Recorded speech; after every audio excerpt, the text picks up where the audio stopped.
My mixtape coming out soon. We gotta develop the strategy, my boy, the master plan. The master plan to blow up, my boy. I don't know how we gonna do it, but it gotta get done. You feel me? It's not about what cards we get. It's about how we play them. We gotta play them right. I'm telling you, bro.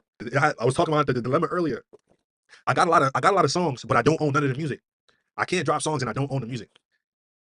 You feel me? I could like it could be done. It could be done, but I don't want a situation where let's say a song goes right. They could block it in the middle of it blowing up. Even if we work out a deal or we came to some terms, you know what I mean? The fact that it might be blocked for a day or two, maybe a few days, bro, that could stop the traction right there. We can't have that. We can't give somebody that type of power. You feel me? We can't afford to give somebody that type of power, bro. So for the most part, you just gotta stand pat, bro, and just try to move solid. It's gonna cost a little bit more money, but you gotta move solid though. So right now, in terms of music that I only own about seven songs. I own about 7 songs, right? And only 3 or 4 of them is going on the mixtapes. I'm like, fuck. I'm like 10. I'm like maybe 6 to 10 songs short. You know what I mean? One thing I don't want to do is I just don't want to drop a project and all the songs are 2 minutes. You know what I mean? If I'm going to drop a project and all the songs are 2 minutes, fuck it, make it 14 or 17 songs. You know what I mean?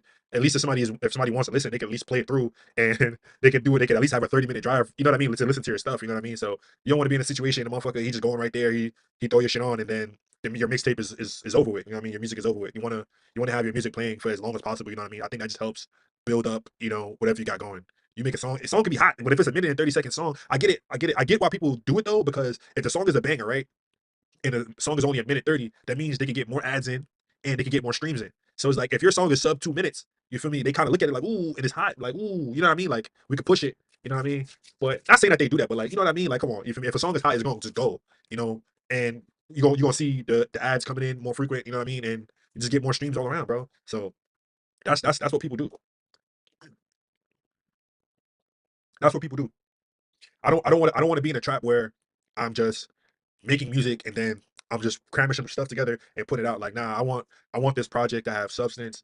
I want this project to have like some type of I wouldn't say longevity in the terms of like, oh, someone's gonna be listening to my music in 100 years from now. No, I want it to be longevity as in I'm doing what I'm supposed to do as a creator. I make the music, I put it out there, I keep promoting it, and then if something sparks, you know what I mean, then it can like kind of go and manifest as a project of his own. You know what I mean? When you do it like that, I feel like you stand a chance better instead of like you make the one song and then you don't want any particular pattern. You feel me? You just want to drop songs, but you always want to drop projects. You feel me? Like that's what I'm trying to get into. Just get into a habit of just dropping projects. You feel me? I'm not in a situation right now where I'm locked in with a producer and I'm just got this beats. I'm just having beats like this. I'm not in that situation. I gotta connect with other people and try to make shit go. You know what I mean? Trying to connect with other people and making shit go is probably one of the hardest parts in terms of like making music. Right?